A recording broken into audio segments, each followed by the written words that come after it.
بسم اللہ الرحمن الرحیم۔ خوبصورت اور سہانا موسم ہو، ٹھنڈی ٹھنڈی پرسکون ہوا کے جھونکے چل رہے ہو، چاروں طرف دلکش اور خوشنما منظر ہو تو انسان اس میں محو ہو کر رہ جاتا ہے۔ اس کے اندر اور باہر مسرت کی کیفیت طاری ہو جاتی ہے۔ اس کا دل چاہتا ہے کہ وہ اس خوشگوار موسم کا بھرپور لطف اٹھائے۔ اللہ تعالیٰ کی طرف سے بھی مختلف اوقات میں ایسے ہی جھونکے چلتے رہتے ہیں۔ اللہ تعالیٰ کی خاص مہربانی کی ہوائیں دنیا میں چلتی ہیں۔ رسول اللہ صلی اللہ علیہ وسلم نے فرمایا ہے، ان لربکم فی ایام دہرکم نفحات فتعرضوا لها لعلہ ان یصیبکم نفحة منها فلا تشقون بعدها ابدا۔ زمانے کی اس شب و روز میں تمہارے رب کی طرف سے خوشگوار ہوا کے جھونکے چلتے رہتے ہیں، بس ان کو تلاش کرو، ہو سکتا ہے کہ ان میں سے کوئی جھونکا تمہیں بھی لگ جائے۔ اگر ایسا ہوا تو اس کے بعد تم کبھی بھی بد نصیب نہیں ہوگے۔ اس حدیث میں نفحات کا لفظ آیا ہے، اس کا مطلب ہوتا ہے اللہ کی رحمت کے جھونکے، اللہ تک پہنچانے والی لہریں۔ حضرت تھانوی رحمۃ اللہ علیہ نے اس کا ترجمہ کیا ہے، اللہ سے قریب کرنے والی تجلیات۔ تو ایسی ہوائیں، ایسے جھونکے اللہ کی طرف سے چلتے رہتے ہیں۔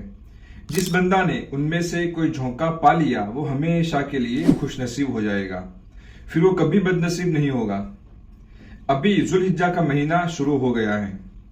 اس وقت اللہ تعالیٰ کی طرف سے رحمت کی خاص ہوائیں چلتی ہیں، آسمان سے اللہ کی تجلیات کا نزول ہوتا ہے۔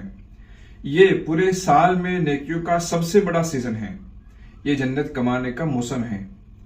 یہ الگ الگ اوقات میں اللہ تعالیٰ کی طرف سے رحمت کی جو ہوائیں چلتی ہے، نیکیوں کا جو موسم آتا ہے، اس کی وجہ یہ ہے کہ انسان پر غفلت طاری ہو جاتی ہے، کوتاہیاں ہونے لگتی ہے، آخرت سے دھیان ہٹنے لگتا ہے۔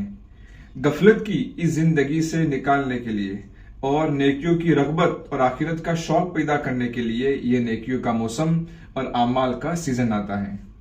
ذوالحجہ کا پہلا عشرہ یعنی کہ شروع کے 10 دن بہت زیادہ فضیلت والے ہیں۔ رمضان المبارک کے بعد سب سے زیادہ فضیلت ان 10 دنوں کی ہے، بلکہ علماء نے یہاں تک لکھا ہے کہ راتیں تو رمضان کی افضل ہے کیونکہ ان میں شب قدر آتی ہے، اور دنوں کے اعتبار سے ذوالحجہ کا پہلا عشرہ زیادہ افضل ہے، یعنی کہ پورے سال میں یہ 10 دن سب سے زیادہ فضیلت رکھتے ہیں۔ ابن حجر رحمۃ اللہ علیہ نے لکھا ہے کہ ان 10 دنوں کی بڑی فضیلت اس لیے ہے کہ ان 10 دنوں میں بڑی بڑی عبادتیں جمع ہو گئی ہیں، جیسے حج، قربانی، تکبیر تشریق، عید کی نماز۔ قرآن کریم میں بھی ان 10 دنوں کا تذکرہ آیا ہے۔ اللہ تعالیٰ نے ان 10 دنوں کی قسم کھائی ہے، والفجر ولیال عشر، قسم ہے صبح کی اور قسم ہے 10 راتوں کی۔ یہاں 10 راتوں سے مراد ذوالحجہ کی 10 راتیں ہیں۔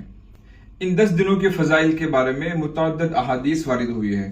ایک حدیث میں رسول اللہ صلی اللہ علیہ وسلم نے فرمایا ہے، ما من ایام العمل الصالح فیہا احب الی اللہ من هذه الایام، یعنی ان 10 دنوں میں نیک اعمال کرنا اللہ تعالیٰ کو باقی تمام دنوں میں نیک عمل کرنے کے مقابلے میں زیادہ محبوب ہے۔ صحابہ نے عرض کیا کہ یا رسول اللہ کے راستے میں جہاد کرنا بھی اس کے برابر نہیں ہو سکتا، یعنی باقی دنوں میں جہاد کرنا ان 10 دنوں میں نیک اعمال کرنے کے برابر نہیں ہو سکتا۔ آپ صلی اللہ علیہ وسلم نے فرمایا، نہیں، ان 10 دنوں میں نیک اعمال کرنا باقی دنوں میں جہاد کرنے سے بھی زیادہ افضل ہے۔ ہاں، اگر کوئی آدمی اللہ کی راہ میں اپنی جان اور اپنا مال لے کر نکلے اور سب کچھ قربان کر دے اور شہید ہو جائے تو اور بات ہے۔ ایک اور حدیث میں آپ صلی اللہ علیہ وسلم نے فرمایا ہے کہ ذوالحجہ کے 10 دنوں کے نیک اعمال اللہ تعالیٰ کے نزدیک باقی تمام دنوں کے مقابلے میں زیادہ عظمت والے اور زیادہ پسندیدہ ہیں، لہٰذا تم ان دنوں میں لا الہ الا اللہ، اللہ اکبر، الحمدللہ کا خوب ورد کیا کرو۔ ایک حدیث میں ہے کہ ذوالحجہ کے 10 دنوں کے ایک روزہ کا ثواب 1 سال کے روزے کے برابر ہے، اور اس کی ہر رات کی عبادت کا ثواب لیلۃ القدر میں عبادت کرنے کے برابر ہے۔ اللہ تعالی ہمیں ان مبارک دنوں کی قدر کرنے کی توفیق نصیب فرمائے۔